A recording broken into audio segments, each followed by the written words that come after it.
नमो अरिहंताणं।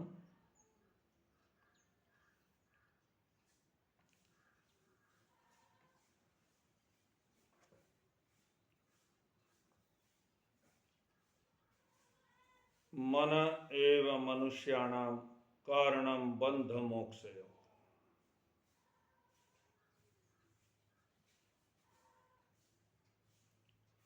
मनुष्य के पास एक मन है जो उसके बंध और मोक्ष का कारण होता है।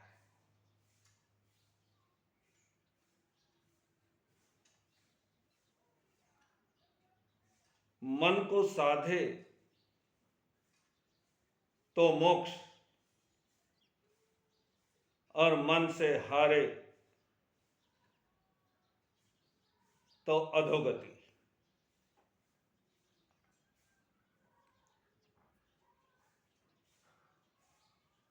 इस मन के सहारे से ही जीवन के उत्थान और पतन का निर्णय होता है।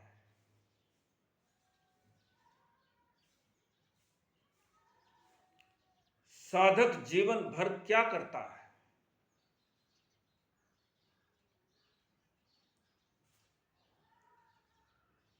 सिर्फ मन को साधने की कला।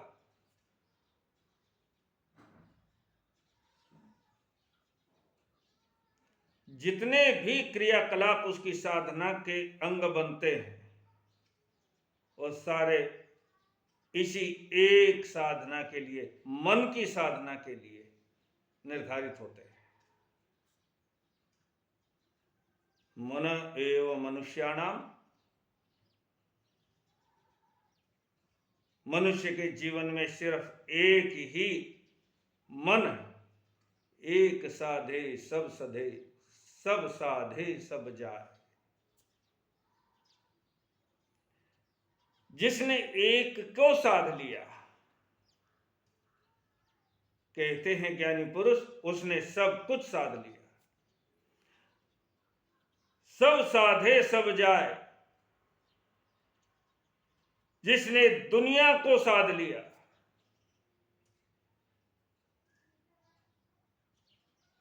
लेकिन मन से हार गया, तो उसने कोई साधने का मकसद पूरा नहीं हुआ। वह हार ही गया जिंदगी से। मन एव मनुष्याणाम कारणम बंध मोक्षयो। मनुष्य के उत्थान और पतन का कारण बनता है ये हमारा मन। दीमक जदा किताब थी यारों की जिंदगी। दीमक जदा किताब थी यारों की जिंदगी। एक एक वर्क पलटने की कोशिश में फट गया।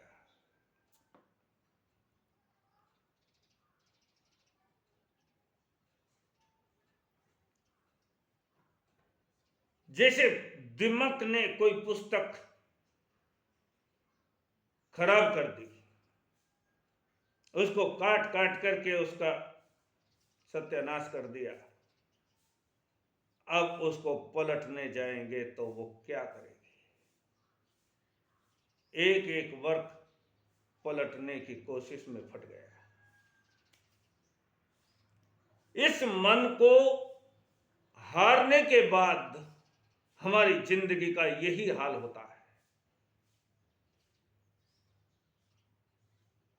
एक एक वर्क पलटने की कोशिश में फट गया।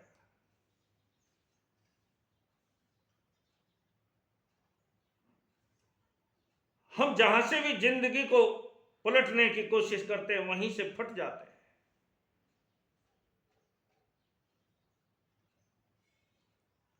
दीमक जदा किताब थी। अगर कोई सुरक्षित किताब हो तो उसे कितना भी पलटो, कहीं से भी पन्ने उठा करके देखो, लेकिन दीमक जदा किताब थी। अगर हमारे मन रूपी पुस्तक को दीमक ने चाट दिया, उसने उसको नष्ट कर दिया, तो एक एक वर्क पलटने की कोशिश में फट गया।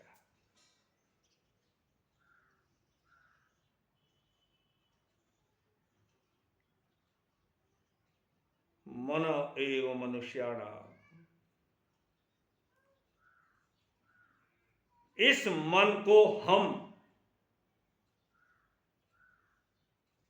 बड़ी मजबूत शक्ति के रूप में भी इस्तेमाल कर सकते हैं।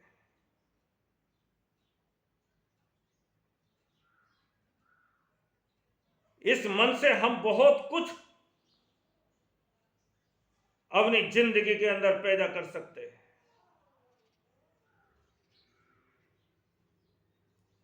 लेकिन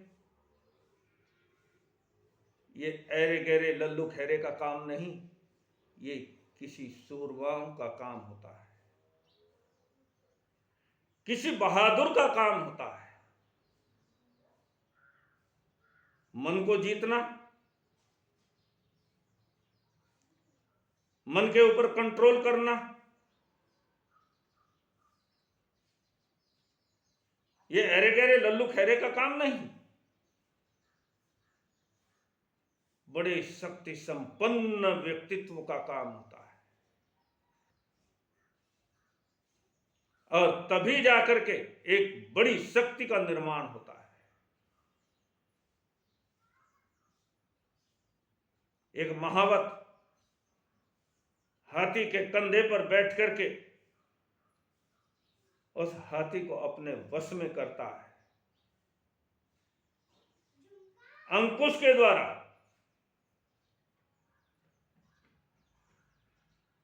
हाथी के सामने उस महावत की क्या ताकत है?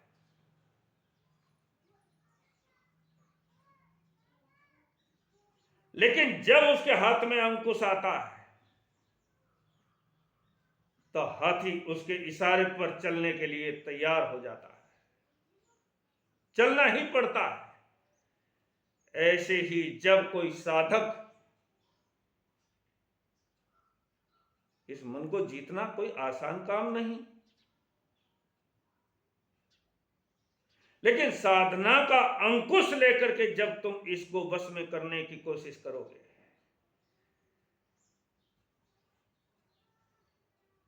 तो ये तुम्हारे वश में हो सकता है, हो ही जाएगा। हाथी कितना भी उछल कूद मचाए, लेकिन महावत के हाथ में अंकुश देख करके सीधा हो जाता है। इसी प्रकार व्यक्ति साधना के द्वारा, साधना का अंकुश लेकर के जब अपने मन रूपी हाथी को अपने वश में करने के लिए जाता है तो हाथी की एक नहीं चलती। ऐसे ही हमारा मन भी कमजोर पड़ जाता है।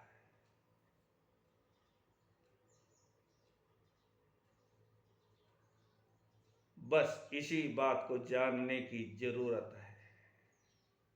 और गायत्री महामंत्र, गायत्री महामंत्र का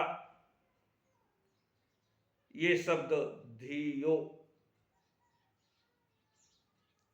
धियो यो न प्रचोदयात्,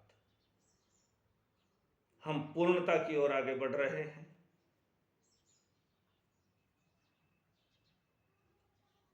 गायत्री मंत्र को समझते हुए कितनी शक्तियां इसके अंदर छुपी हुई है, कितनी प्रेरणाएं हैं, कितने इशारे हैं, एक एक शब्द कितना गहरा है।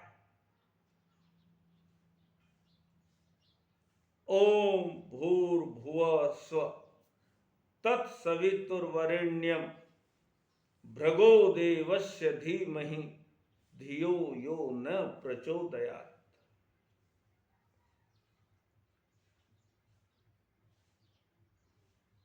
इसको समझ पूर्वक जो आत्मसात करने की कोशिश करेगा वो ओम यानी ईश्वर तक पहुंच जाएगा। तो धियो यानी विवेक, विवेक बुद्धि, विवेक के द्वारा तो तुम घर में भी चलो तो भी ठोकर खा जाओगे। विवेक के बिना देख कहीं रहे, चल कहीं रहे।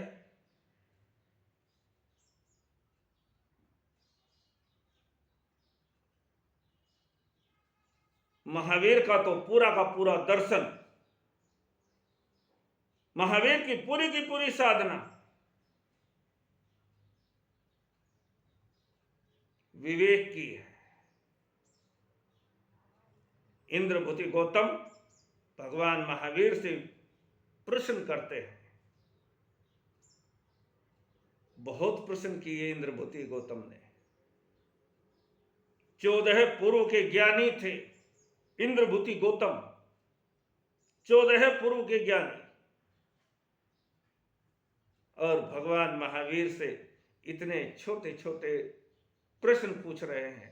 हमारी नजर में तो छोटे छोटे से हैं, समझते कुछ नहीं। क्या 14 पुरु के ज्ञानी, जिनको कहा जाता है कि एक तीर्थंकर के ज्ञान जितना ज्ञान 14 पुरु के ज्ञानी के पास होता है। दो परम ज्ञान को उपलब्ध आत्माएं एक प्रश्न कर रहे हैं और दूसरे उत्तर दे रहे हैं। 36,000 प्रश्न पूछे, एक दो प्रश्न नहीं, 36,000 प्रश्न। अपने जीवन से संबंधित तुम्हारे मन में भी कभी प्रश्न उठते हैं?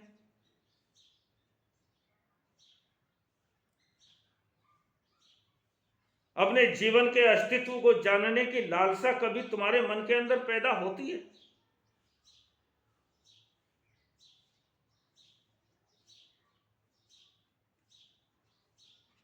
ये सबसे पहली आवश्यकता है,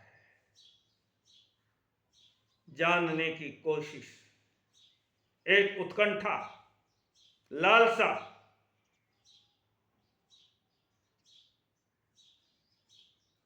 इंद्रभूति गौतम अपने लिए तो प्रश्न नहीं पूछ रहे थे। परम करुणावान थे वो, इस जगत की आत्माओं के लिए प्रश्न पूछ रहे थे। वो जानते थे कि ये प्रश्न हर कोई पूछने की हिम्मत नहीं करता। ये प्रश्न कभी मन में भी आता होगा, कभी क्षण भर के लिए विचार भी करते होंगे, लेकिन हम पूछेंगे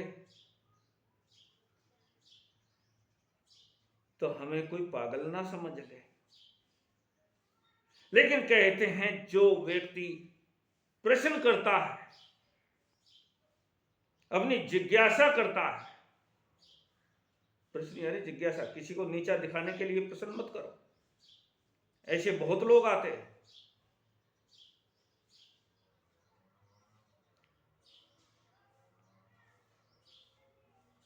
संतों को कुछ आता भी है कि नहीं, कोई शब्द ढूंढ करके निकाल लेते हैं और वही जाकर के पूछ लेते हैं। मेरे को कुछ आता है कि नहीं, ये बात कौन? साधु महाराज को कुछ आता है कि नहीं, ये उनकी परीक्षा लेने के लिए निकल पड़ते हैं।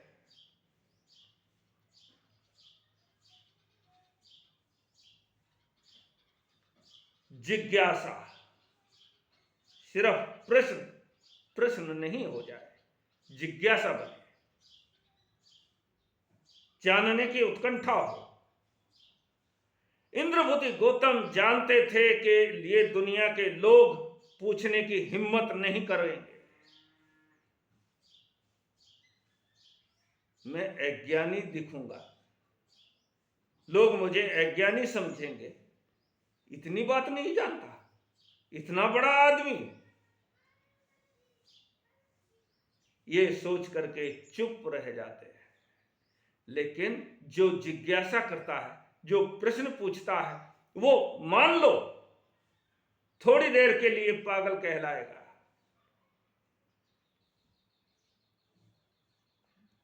लेकिन वो हमेशा के लिए ज्ञानी हो जाएगा, हमेशा के लिए खुशियों से भर जाएगा।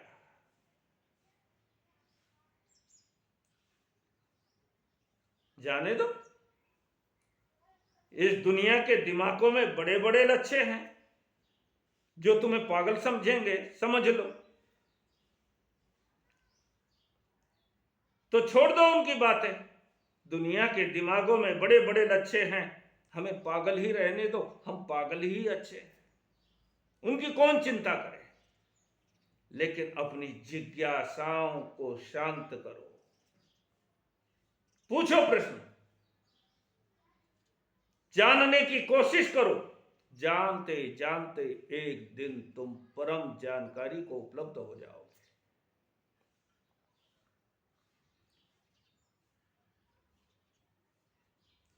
धियो, ईश्वर प्राप्ति के लिए ये भी एक आवश्यक गुण है, विवेक। इंद्रभूति गौतम ने पूछा, भगवान ये धर्म क्या है? दुनिया में बहुत सारे धर्मों की परंपराएं दिखाई देती है, स्वयं महावीर का धर्म भी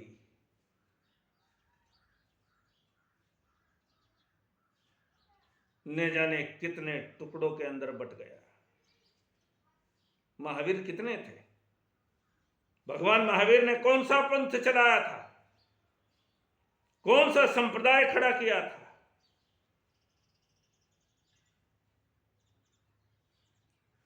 महावीर के अंग के हम मूर्खों ने टुकड़े टुकड़े कर दिए,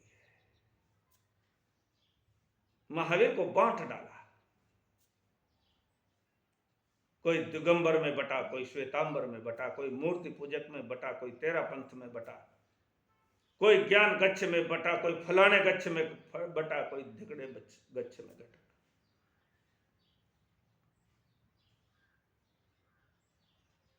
महावीर की परम ज्ञान को उपलब्ध भगवान महावीर, जिन्होंने परम करुणा से भरकर हमें ज्ञान बांटा, जिस ज्ञान को उन्होंने जाना, जो अमृत उन्होंने चखा, उस अमृत को हमारे लिए उपलब्ध कराया, और हमने भगवान महावीर की हत्या कर डाली। क्यों? विवेक बुद्धि नहीं। इसीलिए ईश्वर प्राप्ति के लिए गायत्री मंत्र के अंदर भी महत्वपूर्ण अंग माना है विवेक। धियो, धियो यानी विवेक। तो जब इंद्रभूति गौतम ने भगवान महावीर से पूछा, भगवान ये धर्म क्या है? ये इतनी सारी धर्म परंपराएं देखते हैं, इतने संप्रदाय दिखाई देते हैं, वास्तव में धर्म है क्या?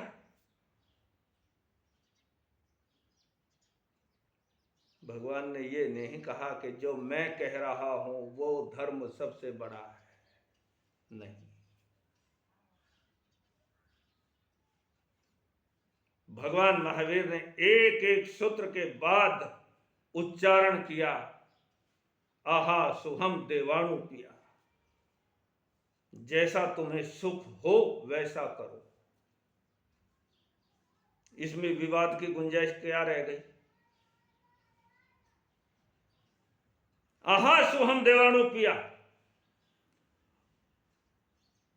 हर एक गाथा के बाद उन्होंने ये शब्द उच्चारण किया, जैसा तुम्हें सुख हो वैसा करो। अब उसको हम जानेंगे कैसे? जैसा तुम्हें सुख हो, एक दारूड़े को दारू पी करके सुख मिलता है, इसीलिए तो दारू पीता है।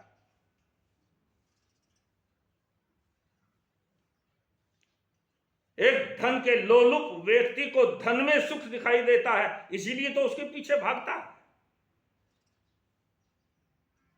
एक कामी को स्त्रियों के पीछे सुख दिखाई देता है, इसीलिए तो वो इतना कामुक हो जाता है।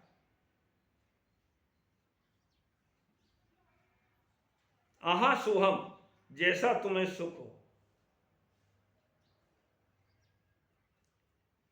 काहे में सुख है? क्या है सुख की परिभाषा? इस बात को जानने के लिए भगवान का ये सूत्र, विवेको धम्मो। गौतम, दूसरा कोई धर्म हमें श्रेष्ठकर नहीं है। सारे धर्मों का सार, सभी परंपराओं का सार, सभी महाज्ञानियों की वाणी का सार विवेको धम्मो। विवेक में ही धर्म है। जानो उसे, पहचानो उसे। ये दो सूत्र बड़े महत्वपूर्ण हैं भगवान महावीर की वाणी में।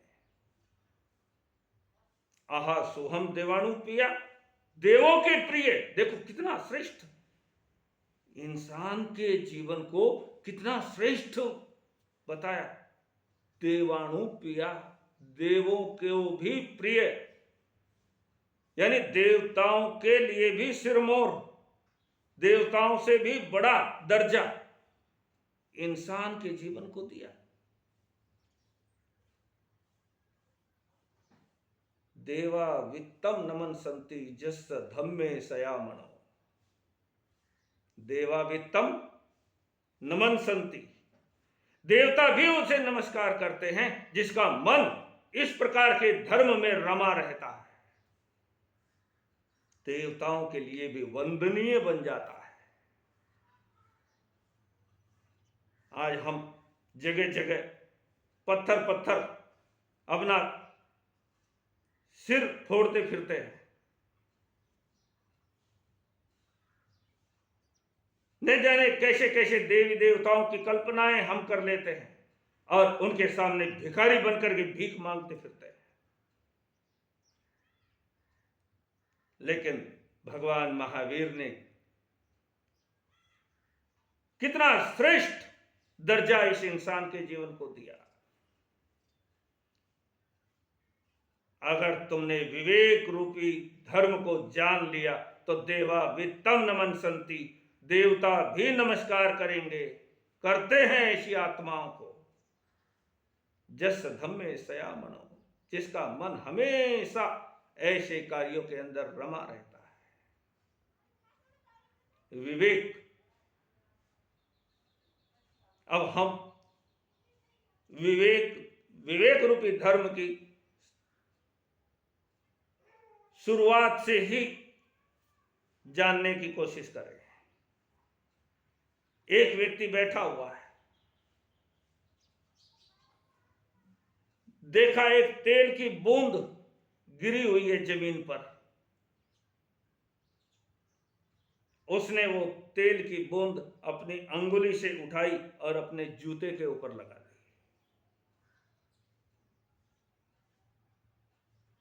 कौन सी बुरी बात हो गई भाई? लेकिन लोग तो हंसने लगे। उसकी बीवी, उसकी सुनवाई यानी बेटे की पत्नी, वो बैठी वहां से देख रही थी। देखते उसके मन में विचार आया, अरे मेरे ससुर जी बड़े कंजूस आदमी हैं। एक तेल की बूंद क्या है, इतनी बड़ी संपत्ति के मालिक हैं, इतनी बड़ी हवेली है, इतना बड़ा लंबा चौड़ा व्यापार है, और एक तेल की बूंद जूते के ऊपर लगा ली।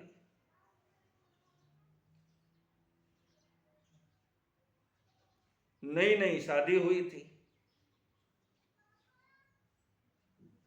इतनी ज्यादा कोई जान पहचान भी नहीं बन पाई थी। जैसे शादी में दुल्हन को देखने के लिए जाते हैं, कहाँ जा रहे हो भाई? कि लड़की देखने जा रहे हैं। क्या देखोगे? उसका फीता लेकर के जाते हैं, टेप, उसकी नाक नाप रहे हैं, उसका चेहरा कितना बड़ा है वो नाप रहे हैं, उसके हाथ नाप रहे हैं। क्या देख रहे हैं? ये तो पागलपन की बात है। खैर, उसकी पुत्र वधू ने सोचा मेरे ससुर जी तो बड़े कंजूस आदमी हैं। उसने अपने नौकर के द्वारा संदेश भिजवाया, क्योंकि उस समय की महिलाएं ससुर के सामने जाती नहीं थी, बातचीत करती नहीं थी। तो अपने नौकर से एक संदेश भिजवाया ससुर जी के पास कि मेरा सिर दर्द बहुत ज्यादा हो रहा है, सिर दुख रहा है, मुझे मोतियों का तेल चाहिए, जो बड़ा बेशकीमती तेल होता है। मुझे मोतियों का तेल चाहिए, सिर दुख रहा है उसके लिए। और पारखी व्यक्ति जान लेते हैं, ससुर जी के मन में ख्याल आ गया, उम्र के हिसाब से ज्ञान आ ही जाता है, आना ही चाहिए। और जिसको नहीं आता, जो उम्र के हिसाब से कुछ नहीं सीखता, उसकी तो कहें क्या। ससुर जी भांप गए, शायद मेरी पुत्र वधू ने मेरे जूते को लगाते हुए तेल देख लिया। वो तेल की बूंद जो मैंने उठा करके जूते को लगाई थी, वो देख ली उसने।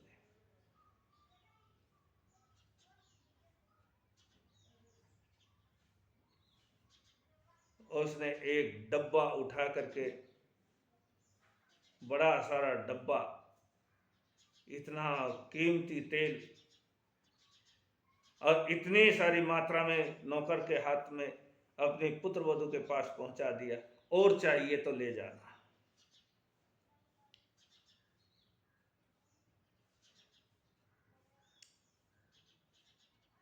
पुत्र वधू तो सन्न रह गई, ये क्या हुआ?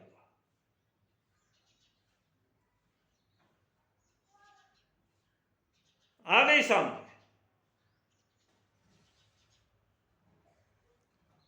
पिताजी मुझे माफ कर दीजिए, मैंने आपकी परीक्षा लेने के लिए ये किया था, लेकिन मुझे पता नहीं था।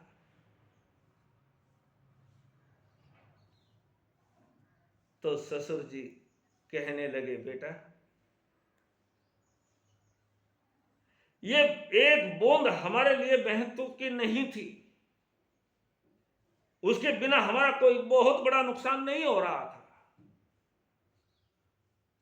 लेकिन हम भगवान महावीर के अनुयायी हैं, जिन्होंने विवेक को ही अपने धर्म की आधारशिला माना है। अब देखो, ये बूंद, ये तेल की बूंद यहां पर पड़ी हुई थी, और इसके ऊपर हजारों चींटियां आ जाती,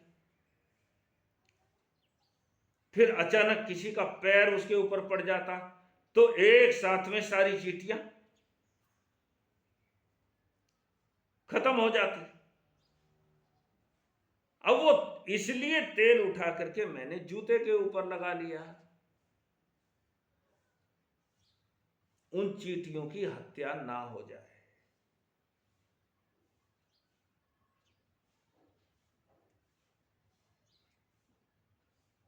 पुत्र वधू की आंखें खुली की खुली रह गई।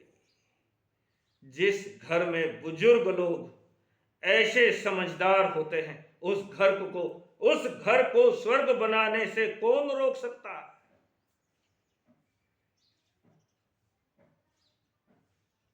विवेक तुम्हारे परिवार में होगा तो परिवार स्वर्ग बनेगा, तुम्हारे व्यापार में होगा, वहां पर भी तुम सफलता हासिल करोगे, और तुम्हारे आध्यात्मिक जीवन में होगा तो तुम्हारी प्रगति के रास्ते कदम दर कदम खुलते जाएंगे। गायत्री मंत्र इसी बात को कह रहा है। धियो, विवेक, विवेक को जागरूक करो और उस परमात्मा को देखो, विवेक की आंखों से देखो, समझदारी की आंखों से देखो, तुम्हें परमात्मा के दर्शन हो जाएंगे। हमें दिखाई नहीं देता परमात्मा, इसलिए हम सोच लेते हैं कहां है ईश्वर, कहां है भगवान। ये सब फिजूल की बात।